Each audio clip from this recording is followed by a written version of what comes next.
The following is paid programming. It's time to talk taxes. New friends, new opportunities, new partners. EG Tax. It's Ask the Tax Lady with Esther Gulius and EG Tax on News Radio 930 WBEN. To reach Esther now, call 803-0930. Toll free at 1-800-616-9236. And cell calls are free at star 930. And now, live from the WBEN studios, it's Esther Gulius. Hey everybody, this is the Tax Lady, and this is our hour to talk about taxes so we can make you the smartest taxpayers in the United States. And if you are thinking about, gee, I got that automatic extension deadline is Tuesday. It's just like tax season for us, and I will tell you, we will get her done. So if you're sitting there with that extension and you don't know what to do, give EG Tax a call because we will get those extensions done. And I have in studio Tiffany Fabian. Hey, Tiff. Hey there, Esther. Happy Saturday. Happy Saturday. And Mr. Fabian, Chris. Hello. It would help if I turn on my mic. Hello, Esther. You sound like you're on the other side of the world. So anyway, so we got extension deadline coming up. So any words of wisdom you want to give our audience? So I was doing somebody's extension the other day, and he was doing married separate, and his wife used TurboTax, and she made a debacle of it. And so my words of wisdom are to always get a second look and make sure you're doing it right. You know, when you do it yourself, you don't know if you did it right. You have no idea. I helped a doctor not too long ago. He is no longer in practice. He's retired, and we were at a dinner party, and he said, "Don't you do taxes?" And I said, "Yes, I do taxes." Very and he well. said, "Geez, I just got a letter from the IRS says I owe $11,000." And I said, "Oh." And he said, "Would you mind looking at it?" Well, what he had done is he had gotten a distribution from his pension plan on a 1099-R, and it had withholding, but because he used software, he didn't enter the withholding properly, and so the software put it in as an estimated payment. So when the IRS processed the return, they couldn't find an estimated payment because it was on the 1099-R form. So I amended the return, explained to them that, in fact, the $11,000 was paid in, and but it was paid in on his 1099-R form. And about 2 months later, I saw him at another party, and he said, "I still haven't gotten my money." And I said, "Well, call me on Monday." And so on Monday he called, and he said, "Guess what's in my mailbox?" Yay. So he was very happy. But you don't know what you don't know. Right. So, you know, if you want to know, just give EG Tax a call, because we will be very, very honored to help you. And then I did somebody else's tax return the other day, and they owe lots of money, and they paid somebody far away in California to do an offer and compromise, but they're not doing anything, and they just keep stringing them along, I will tell you, if you have a big liability and you can't pay it, really you can't pay it, EG Tax helps you with an offer and compromise as well. So that means that when you see those programs that say the IRS will accept pennies on a dollar, right, if you really can't pay, they really want to get you back into the system and get you squared away, and they may take pennies on the dollar. And we, instead of charging like $4,000 or $10,000 to get it started, we started for $400, right, Tiff? That's right. I mean, that's right. We are just very reasonable. We are hundreds of percentage less expensive than anybody else doing it nationally, and we want to help because we want to get you back so that you can look to your future. And that's what the IRS wants to do too in the state of New York. Yep. Is they want you, if you really have had a problem. I can think of one client that I had who had a medical problem. The wife had cancer, and they had taken money out of their IRA, and they had a big penalty for doing that, and basically they were unable to pay because they had taken all their money to pay the medical bills. And we did an offer, and it was accepted, and actually most of the liability went away. They had nothing they had nothing left. Yep. And his job prospects were not very lucrative. So you'd be surprised what can be done for you if, again, you owe money. And if you're finding that your extension that you do on Tuesday, that if you don't know yet, that you owe money, you can give EG Tax a call because there's remedies for that too, right, you guys? Right. You can go on payment plans. You can, even do the offer and compromise. But the thing is, why do you owe the money? And That's a good point, Chris. And that's the whole thing. If you owe the money and it's just because you're under withholding, you need to change your withholding. And really, at this point, since it's October the 12th, we're really behind the 8 ball right now, but you should do it sooner rather than later. right, because any little bit now can help you going forward for next year. That's right. All right. How about our tax school? We have tax school starting Thursday, right? Yep, starts Thursday. We have classes in West Seneca, Tonawanda, and Lockport. We also have our famous online course where you can take it in your pajamas for those who like to do that. It is on Saturdays, but if you're busy on Saturdays, Beauty About Online is you can watch it at any time you want and do the instructions that way. We're going to do a Saturday class coming up, correct? Correct. Yep, and we will be doing a Saturday class as well. We'll announce that as we go forward, too. So those of you that want to just come in and spend your Saturdays with us for a shorter period of time, we're doing kind of a crunch Saturday course coming up. But right now, if you want to get into the regular courses, whether they be in class or online, you can go to egtax.com and register online. Right. That's right. Or you can call Monday and talk to, because we're open on Monday. Yep. We are. Yep. Despite it being Columbus Day, we will be there, so you can call right. us.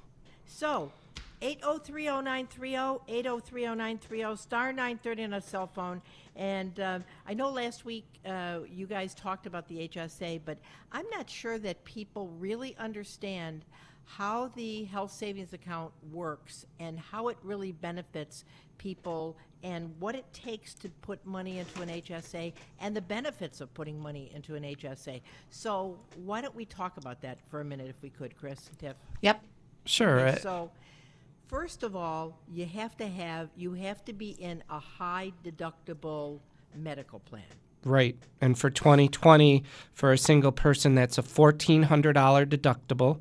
Mm-hmm. Or in a family plan, it's a $2,800 deductible. Which really isn't that high, is it? It's not that high, but compared to what they used to be, they're getting up there higher and higher. So you're in a plan that makes you pay the first $2,800 if you're filing a joint return, right? Right. Okay, so that would be the first hurdle you have to jump through. What's the second hurdle? Second hurdle is you got to be using your HSA.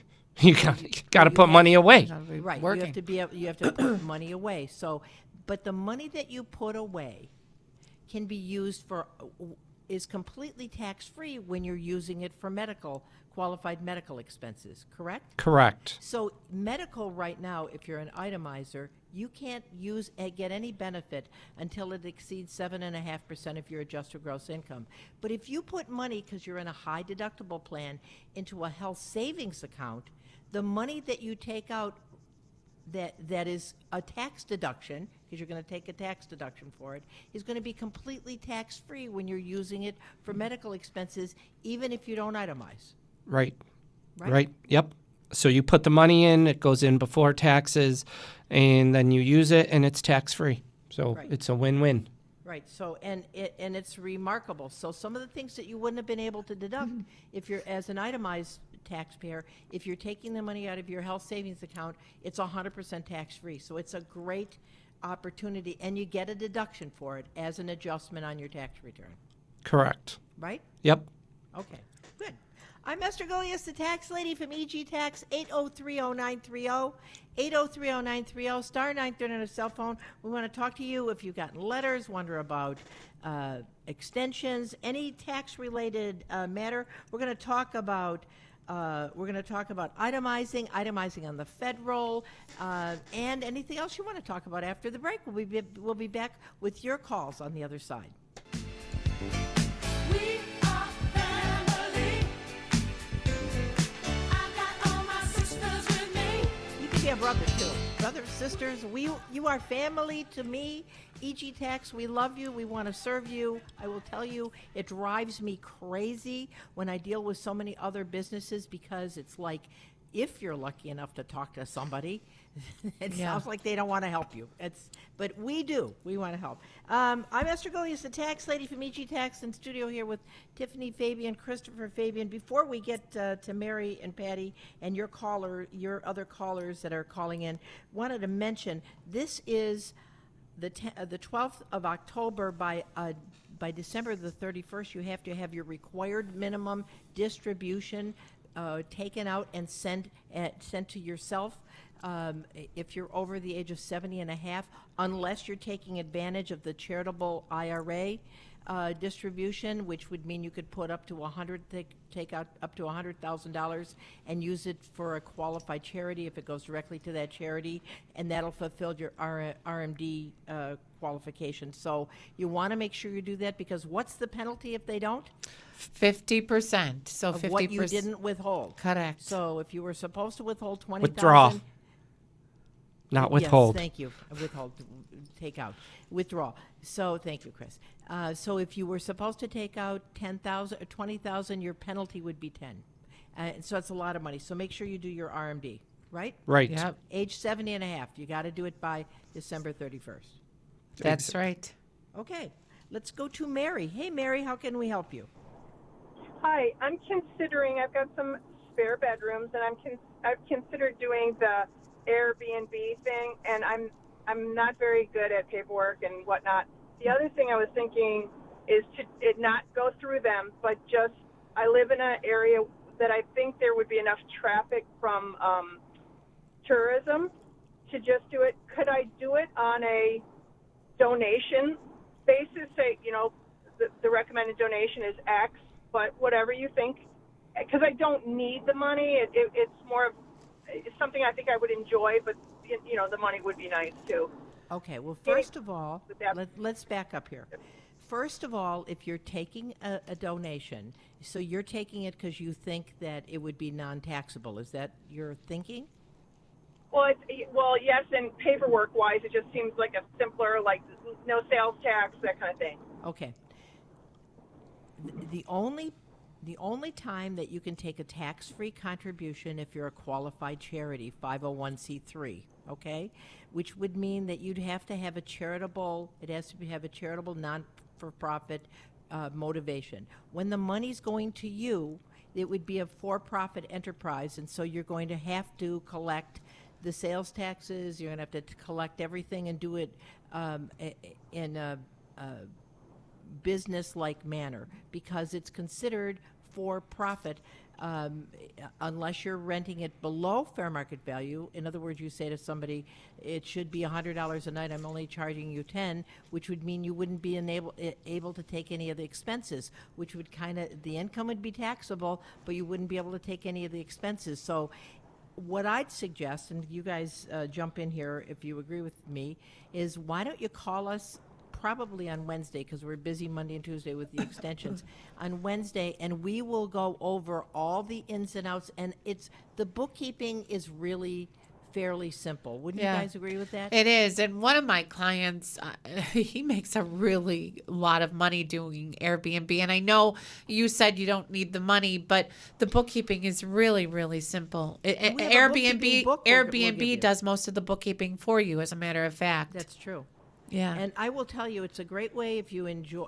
I'll tell you the great part about doing Airbnb. They kind of pre-screen the people that are using their services, right? Because you're through them, and there's kind of a history that you'd have. So at least Jack the Ripper wouldn't be one of your regular people that you're giving a room to, that they could give you a warning about anyway. And it gives you like a degree of separation, and all the payment comes directly through them.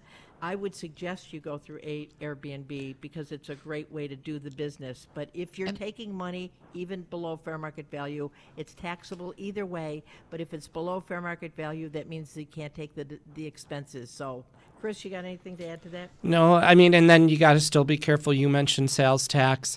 If you're still renting out to and you're in a tourist area, you'd still have to pay sales tax on the money you're collecting. Right. Even So- if, yeah. That's what I'd suggest. Call us like on Wednesday. We have a lovely bookkeeping book we'll give you at no charge. It's really very easy, and it can be very lucrative. Yeah, the client I'm talking about, their house that they do Airbnb is in Niagara Falls, and it's a great opportunity, and he's helping people. It's just a great venture. Okay, Mary? Oh, thank you. All right, thanks, Mary. Yeah, I will tell you, I have clients that are right in Clarence Yeah. that do $30,000 a year renting out a room. Now, to me, I'd be afraid that in the middle of the night they would come and axe me up. You know, I don't know. People, they say it's wonderful. And the other thing is, they say many times it's professionals that don't want to stay in a hotel. So whatever. But great call. All right, let's go to line 5, Patty. Hey, Patty, how can we help you? Hi, Esther. Hi. I just wanted to know, my husband's 70 and a half, and we have to take the RMD. And Right. what is the number that you have to have so much percent of? You It's divide actually- right, go on, Chris. you take his total, his what's in the IRA, and you divide it by 27.4, and that will give you the first distribution. All right, and that's, you take, Based on December 31st of 2019. I'm sorry, 2018, excuse me. what's 2018? 2018. Good question. So as of December the 31st of 2018, you divide that by 27.4, and that will be his required minimum distribution this year. This would be the minimum. Okay, so you take 27.4, and you take the amount that I have and divide it by 27.4. Right. Yeah. And for That's every the answer. what it comes out to, for every $10,000, you have to take out $365.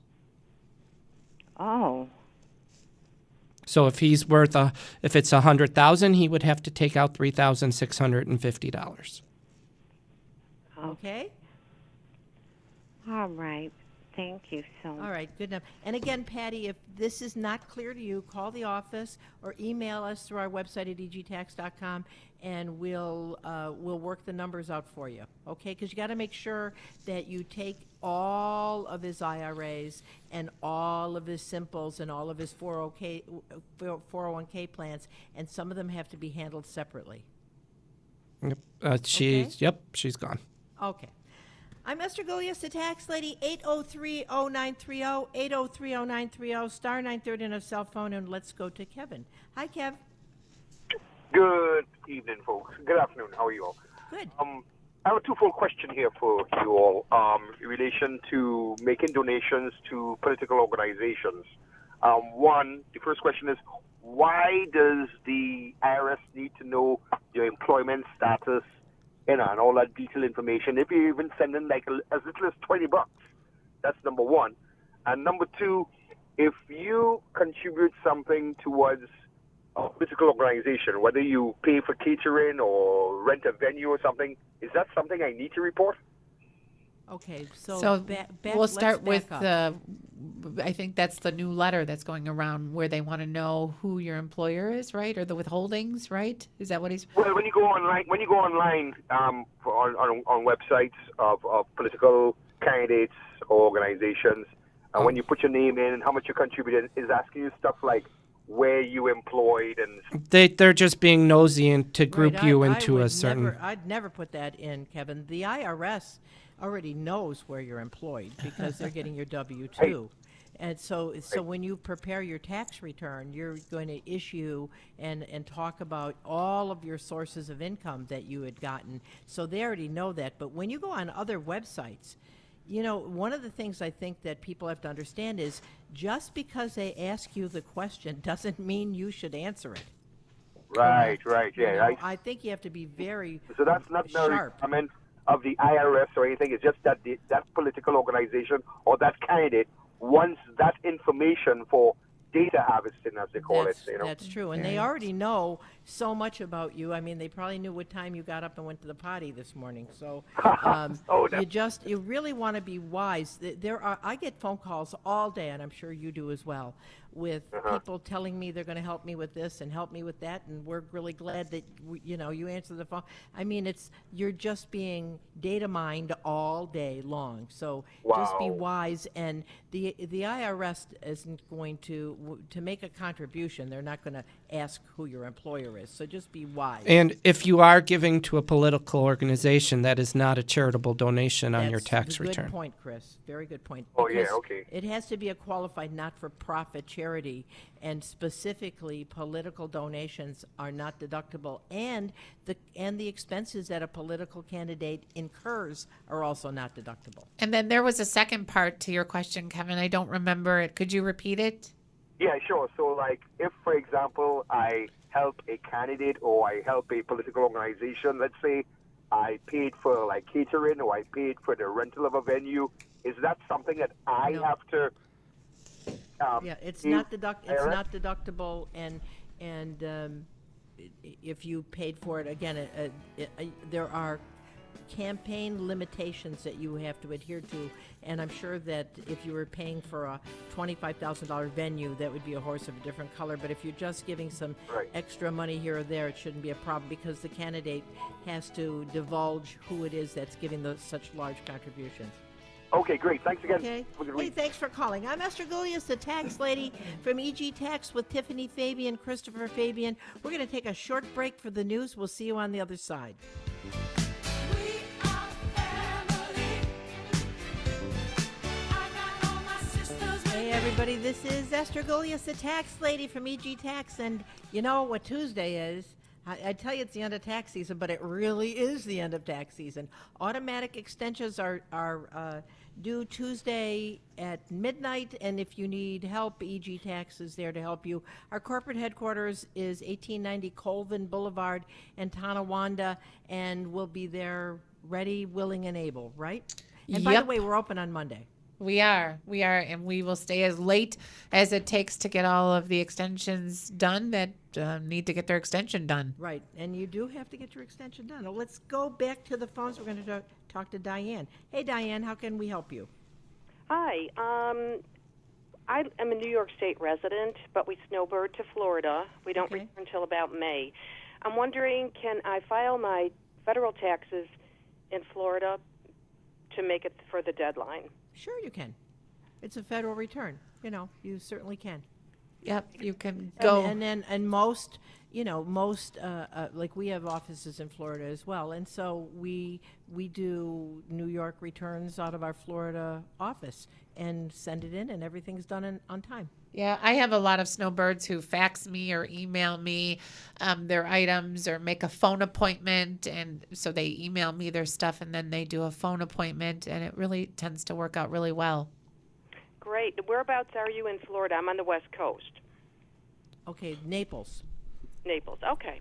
All right. Okay, we're not too far. All right. Thank you very All much. right, thank you very much. I'm Esther Yay, Goulias, the tax Florida. lady from EG Tax, 8030930, 8030930, star 930 on a cell phone. And then we have John. Hey, Mr. John, how can we help you, sir? Yeah, good morning. Hi. I've listened Hi. to your comments about the MRD rules for removing money, and you've been saying that in the year you turn 70 and a half, it's my understanding that if one continues working, that there's an exception to that. Is that true?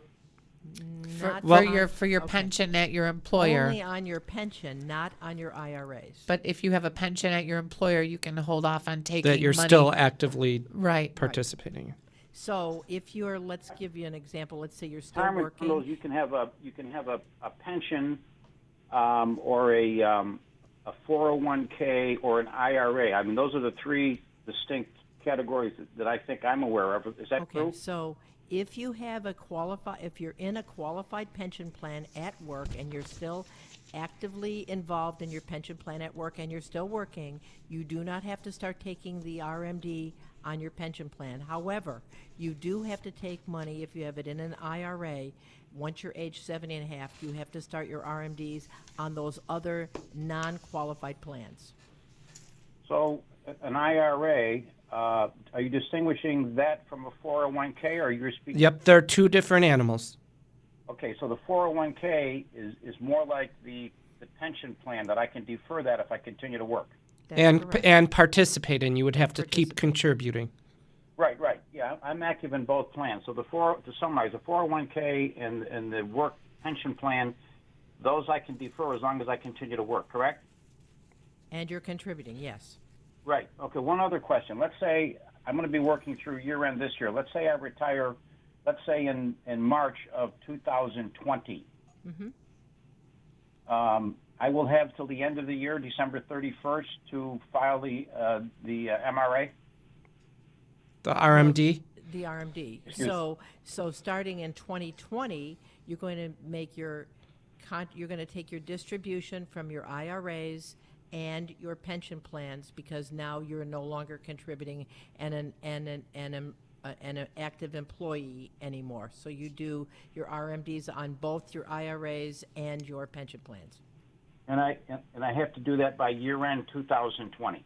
That's correct. Well, you're going to have to do it this year on your IRAs, next year on your pension and IRAs. But if I continue to work next year, I don't have to do it on those. Right, if you Said you were work gonna through quit. the end of the year, you will not have to do them. Even you if I said you were going to quit or- in March of 2020. Right. So that would mean in 2020. In 2019, you just have to do your IRAs. Got In it. 2020, you would have to do, if you're not working anymore and contributing, you'll have to do your 401k and your IRAs. And my filing deadline for that is December 31. Not your filing deadline, your distribution Take out. deadline is December 31st. So I have to file well before that, you're saying? Yeah, you have to tell your broker way before that. Yeah. Or the holder So of. that you get the money by December 31st. I got it. Okay, thanks very Okay. much. Appreciate it. You're very welcome. Good questions. Yep. I'm Esther Gullius, the tax lady from EG Tax, 8030930, 8030930, star 930 on a cell phone. That required minimum distribution can really be confusing. But again, if you're somebody that's giving to charity, now think about this as a tax plan. Let's say you give $5,000 to charity and your RMD, your required minimum distribution is 3. You can contact your broker, for instance, and say, I'd like $3,000 of my RMD to go to this charity, which they will send the money directly to the charity. Then all that would be taxable then, if you had to take out 5, is the difference between the 3 and the 5, or so only 2,000 would be taxable. So it's a really great tool if you're somebody that's giving to charity. That's right. Right? Okay, let's talk about the other thing is things you want to think about, because we are getting close to the end of the year. If you're in the middle of getting a divorce, you might want to talk to your attorney about putting the pedal to the metal, because finalizing your divorce so that you don't have to do married filing separately is really important, especially under tax reform, because instead of you being allowed $10,000 as an itemized deduction for taxes, for instance, or all of your mortgage interest on your house, you'd be limited to 50%. You'd be limited to $5,000 under taxes, as opposed to $10,000. So that's a big thing, and half of your mortgage interest as well. So you just want to get those divorces finalized if you possibly can before year end. And of course, if you have children living in your home, that's a horse of different color, right? Right. I mean, that could mean from married separate to head a household if the divorce is final, which opens up the earned income credit. It also opens up maybe contributing to your IRA, the education credit. I mean, there's so many different avenues that open if you get that divorce finalized. But the whole thing is, if you have a question, make sure you talk to us so we can help you. The other thing is finalize business expenses. We only have 2.5 months before the end of the year. Move to a limited liability company at least. And if you're in a C corporation, think about moving to an S corporation, especially if you have a lower net profit on your C corporation, because you're actually overpaying your taxes by 11% by staying in a C corporation, right? Right. Okay. Yep. And then why don't we talk about itemized deductions? And I think people think that they can't itemize anymore. Many people are going to have a harder time itemizing on the federal, but on New York State. There you can, it's the old law still exists. So what's not deductible on the federal is potentially deductible on New York State, which and it ends up to be quite a windfall if you are aware of it. So does it require you to keep a double set of books? Yes. Is it worth it? Yes. And so we want to talk about that too. So what are the itemized deduction categories? Well, you first have medical. Which is limited to 7.5% of your adjusted gross income. Correct. Yep. And that includes such a wide range of from dental work to prescriptions to copays to lab fees to emergency rooms, ambulance visits, Nursing homes. Yep. Right? Yep. And and medical and your medical insurance and your Medicare payments. contributions, Yep. Right? Yep. So that all goes into that. Then you have your taxes section, which on the federal is capped at $10,000, which is your state tax paid, your sales tax paid, and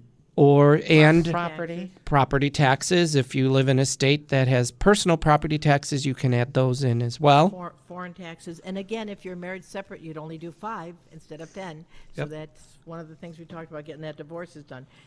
And next would be then it's interest, so you can deduct mortgage interest, investment interest, and then after home that, equity, credit line interest. yep, home right? yep, As and long then as it's tied to the equity in your home. that's right. And charity, cash, non-cash charity, volunteering miles, volunteering expenses, and then And then after that, casualty losses, of course, are still deductible if you're in a federally declared disaster area, and then miscellaneous itemized deduction, which includes your gambling expenses up to income, right? Yep.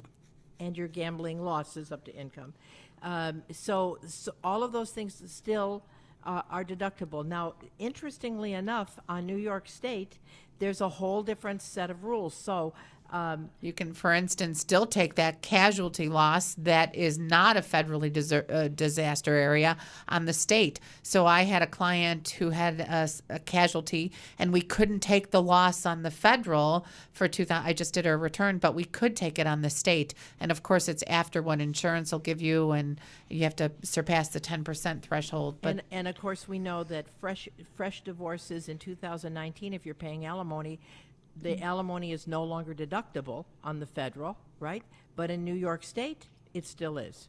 That's right. Right? Moving expenses, unless you're a reservist in the military, it's not deductible on the federal, but on New York State, it's deductible. Moving expenses where you move closer for your job is still deductible on the New York State return, as well as travel and entertainment. If you have to use your car in your job, or you're an over-the-road trucker and you're incurring expenses per diem, that's no longer deductible if you're an employee on the federal, but on New York State.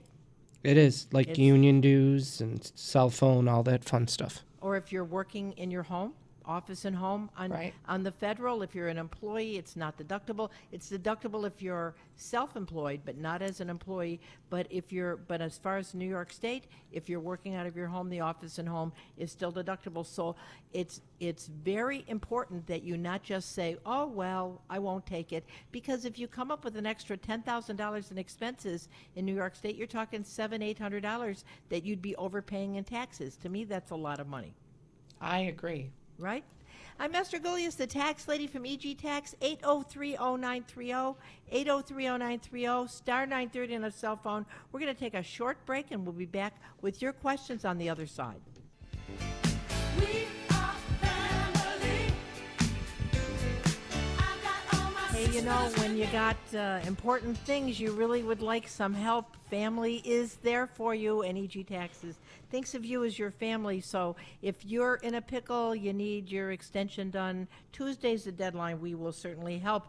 And I'm Esther Gullius, the tax lady from EG Tax, 803-0930, 803-0930, star 930 on a cell phone. I'm joined in studio with Tiffany Fabian, Christopher Fabian, and we have Mike on the phone. Hey, Mike, how can we help you, sir? Hello, Esther. Hey. I retired back in April. This is my first year being retired. I get a pension, and I also get Social Security. Now, I don't think I have anything deducted out of them for state or federal taxes. Is that something I need to change? All right. Well, first of all, how much is your pension approximately a year? It's about $1,600 a month Okay. times 12. I can't figure that out in my head. So it's around $20,000. So that would be. Are you single or married, sir? Between the two, I get about $45,000. No, but are you single or married? Single. Okay, so the first $20,000 in pensions that you receive once you're age 59 and a half on New York State, unless it's a publicly funded pension, is going to be tax-free on New York State. All of your Social Security is tax-free on New York State. So it looks like you're going to be really good on New York State. On the federal, his standard deduction is going to be 12 plus being over. Are you over 65? I am 65 now. Okay, so you're going to get a little larger standard deduction on the federal. So you're going to have a very small liability. I would think about $300. Anything else you guys want to add to that? No, because part of his Social Security is going to be taxable. Part of it? Yeah.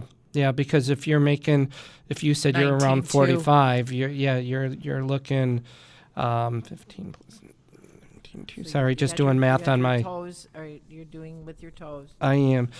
So you're looking probably about You're looking about $4,500 of your Social Security is going to be taxable too. So, sorry. $700, right? Yeah. Do you Yes. have a mortgage on your house or property taxes? Property taxes, no mortgage. No mortgage, so you probably won't have enough to So itemize you're- unless you're a high charity. Right. Do you give large money to charity? No. Are you paying your own health insurance? Yes. How much do you pay a month? Medicare. Medicare. Or just the Medicare? Yeah. Well, if you want to give us all, if you want to go to our website at egtax.com, but I'm going worst case scenario, like $800 is what you're looking at. So under $1,000, there's going to be no penalty. But I think what you'd want to do, and that would be for the full year. So you said that you retired when? April? So you had a job prior to April. Yes. How much was your salary prior to retiring? I that- don't for know the- offhand. For those 4 months. Yeah, I don't know offhand. All right, so definitely he's going to have 85% of his Social Security taxable. Right. And they took taxes out on your job, correct? Yes. Okay, so what I'd suggest you do is Did you why have don't a you qualified- go to our website so we can enter all that stuff, and I'll give you an exact amount of what your liability should look like. But next year, everything being equal, we only talked about the pension and the Social Security. You're looking at $700-800 and withhold in tax liability. So to be prudent, you might want to have them take out $50 a month federal. You won't need anything on New York State unless you're taking money out of IRAs or other forms of income. No, I'm not. No. I was wondering, Mike, at your employer, did you used to have a qualified plan when the place you retired in April?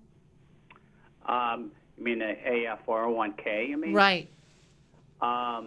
Yes, they did, but I stopped taking money out of it, or I stopped. Well, an IRA would be a good tax deduction that you could come up with too. I mean, that's another plan that you could make. You can That's still, what I was referring because you're to, under the yeah. age of 70 and a half, put money into an IRA too, which would also reduce your liability. So I think the smart thing to do is why don't we touch base on the website so we can figure out exactly what you're looking at, Or and call then us on we'll Wednesday. make some suggestions for you. Okay? And there's no charge But I can still put money into an IRA for this year. because you're Of the under wages. the age of 70 and a half. And you correct? had wages. And you had wages. Okay. All right. Thank you. All right, thanks a lot, Mike. I'm Esther Gulius, the tax lady from EG Tax, 8030930, 8030930, star 930 on a cell phone. Okay, some other things that you should really think about, this being the end of the year. Make sure that your rental property, if you have rental property and it's and you're conducting it as a business, make sure that you don't commingle funds. Make sure that your property, if you want to take the pass-through deduction, that your property that you're keeping a separate bank account, you're acting professional in your management of your property in order for you to qualify for the pass-through deduction. And the pass-through is a big deal, so you want to make sure that that happens. The other thing is your health insurance. If you don't have health insurance, now's the time. When is open enrollment? Open enrollment starts, well, for Medicare, it's in a couple days, the 15th. And then starting November 1st is for the under 65. Right, and then we have our Medicare seminars on Wednesdays, right? Every Wednesday and Saturday. Wednesdays are at 5:30 p.m. at our corporate office, and Saturdays are at 1 p.m. at our corporate office. Right, so, and you can call 632-7886 or go to our website and register for those seminars, and they're really valuable assets for you, so you know what's available. So, but if you don't have health insurance because you don't think you can afford it, you would be surprised how the state of New York has all kinds of different programs so you can afford health insurance as low as $20 a month. Many people are paying $0 because they qualify for Medicaid. So again, that's something that EG Tax can help you with, because once they made it a federal law that you had to have health insurance and we were the collector of the penalties, then we said, wow, we want to be able to help people because we don't want to tell people they have big penalties. And so that's what EG Health Connect is all about, and we want to help you. So if you don't have health insurance, your kids don't have health insurance, you have a friend. So you can call EG Tax and we'll be very happy to help you. Tim Eliason heads up the program, and he's a very caring, knowledgeable gentleman who would help you to get your health insurance. Yep, and there's a text on the board. It says, when you talk about an extension, what year are you talking about? I'm talking about 2018's returns. Right, good They question. were due April the 15th, but there was an automatic extension till October the 15th for the 2018 return. If we're talking before that, you missed the boat. But we still can file the returns. Right. Right? I mean, even though you missed the automatic extension benefits, because what they did is they allowed you to pay your taxes up front and then you file the paperwork later. Many people think if you file the extension that extends the time to pay the taxes. It didn't. That's But right. we can still help you if you have a liability with different kind of tools that we can use, payment programs, offers and compromise, and things of that nature. And that's what's so great about dealing with a professional, so that they have those tools in their toolbox to help you. Right. You know, I was at a place yesterday and a couple people were talking to me, where do you work? And I told them, and they're like, oh, are you busy now? And I laughed. I said, well, it is extension deadline.